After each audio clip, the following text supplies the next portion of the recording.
Episode 3 की starting में लू गुआंग को ब्रिडन जाते हुए एक सपना आता है जिसमें कोई इंसान उसे पीछे से गोली मार रहा होता है और वो ढेर सारे शैडो हैंड से बचते हुए जब एग्जिट डोर से नीचे गिरता है तो वो देखता है कि उसका दोस्त मरा पड़ा हुआ है। तभी इतना देखते ही कोई उसे पीछे से पकड़ लेता है और इतना देखते ही लू गुआंग का सपना टूट जाता है। फिर इसके बाद ये जब एयरपोर्ट पहुंचते हैं तो एक लड़की लू गुआंग को किटी बोलती है और लू गुआंग चैंग से कहता है, देखा मैंने कहा था ना, लोग ऐसे ही बोलेंगे मुझसे। तभी इतना कहते ही गुआंग को एनर्जी फील होती है और वो इधर उधर देखने लगता है और इतना देखते ही वो चैंग को देखता है जो फ्लिक्स का पोस्टर देख रहा होता है। तभी गुआंग ये देखकर चौंक जाता है और इसी दौरान एक चोर चैंग का मोबाइल चुराकर भागने लगता है, जिसे देखकर चैंग उसके पीछे जाता है और उसको पकड़ लेता है। लेकिन तभी ये चोर उस पर हमला करता है और फिर तभी यहाँ लियू आता है जो इस बंदे से फाइट करता है और उसे पीट कर यहाँ से भगा देता है। फिर इसके बाद चैंग लियू से अपना मोबाइल लेकर उसे शुक्रिया कहता है और लियू उनसे कहता है, अगर तुम कहीं जा रहे हो तो मैं तुम्हें छोड़ देता हूँ। तभी ये सुनकर गुआंग मना कर देता है, जिसे देखकर लियू उन्हें अपना कॉन्टेक्ट कार्ड देकर यहाँ से चला जाता है। और फिर तभी उसे वीन का कॉल आता है जो उसे बताता है कि वो भी यहाँ पहुँच गया है। फिर इसके बाद ये लोग अपने रूम में जाते हैं और गुआंग अपनी पावर से पास में जाकर चैंग के डैड को एक बुक में कुछ लिखता हुआ देखता है। और फिर इसके बाद जब ये दोनों उस जगह में पहुँचते हैं तो वो वहाँ जाकर चौंक जाते हैं क्योंकि ये जगह पहले से बदल चुकी होती है। फिर इसके बाद ये लोग इस लाइब्रेरी के मालिक से मिलते हैं और उससे वही बुक मांगते हैं।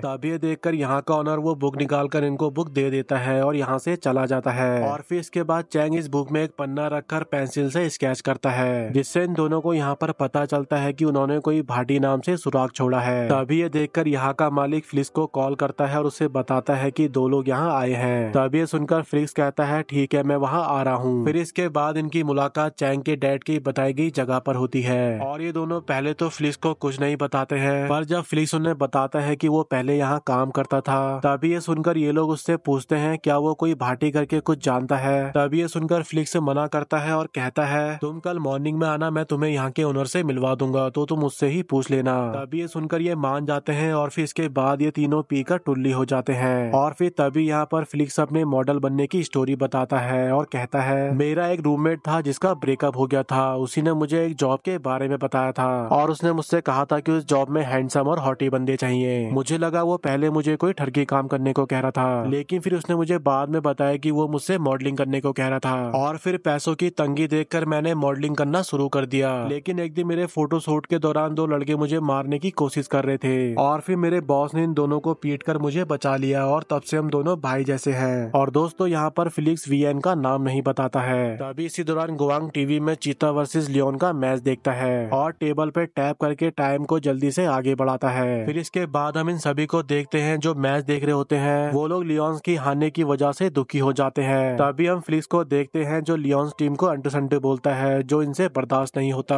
और वो ये सुनकर इन्हें पीटने के लिए आगे बढ़ते हैं। तभी ये देखकर ये लोग इनसे बचकर यहाँ से भागने लगते हैं और इनको रास्ते में सामान गिराकर इन्हें गिरा देते हैं और थोड़ा आगे बढ़ जाते हैं। तभी इसी दौरान गुआंग को यहाँ पर पिछली बार का वही रास्ता याद आता है जिसमें जाकर वो लोग बच गए थे और वो इतना सोचते ही उसी रास्ते जाता है तो उस पर एक बंदा अटैक करता है, लेकिन चैंग उसे बचा लेता है। और फिर इसके बाद ये फ्लिक्स के साथ दूसरे रास्ते जाते हैं और रास्ता बंद होने की वजह से ये पकड़े जाते हैं। फिर इसके बाद हम इस बंदे को देखते हैं जो इन पे अटैक करने ही वाला होता है कि तभी यहाँ फ्लिक्स का बॉस फ्लिक्स की भेजी लोकेशन ट्रैक करके यहाँ पहुंच जाता है और इस बंदे को पीट कर इन्हें बचा लेता है। तभी हम गुआंग को देखते हैं जो वीन को देखता है और उसे पुरानी सब चीजें याद आने लगती है। और फिर इसके बाद गुआंग पुरानी सब चीजें देखने के बाद वो वीन को देखता है जो कि उसे देखकर स्माइल कर रहा होता है। और इसी के साथ हमारा आज का ये वीडियो यहीं पे एंड होता है। तो दोस्तों अगर आपको ये वीडियो पसंद आई हो तो वीडियो को लाइक कर देना और अगर आप चैनल पर न्यू है तो चैनल को सब्सक्राइब और मुझे ऐसे ही सपोर्ट करते रहिए। मिलते हैं नेक्स्ट वीडियो में।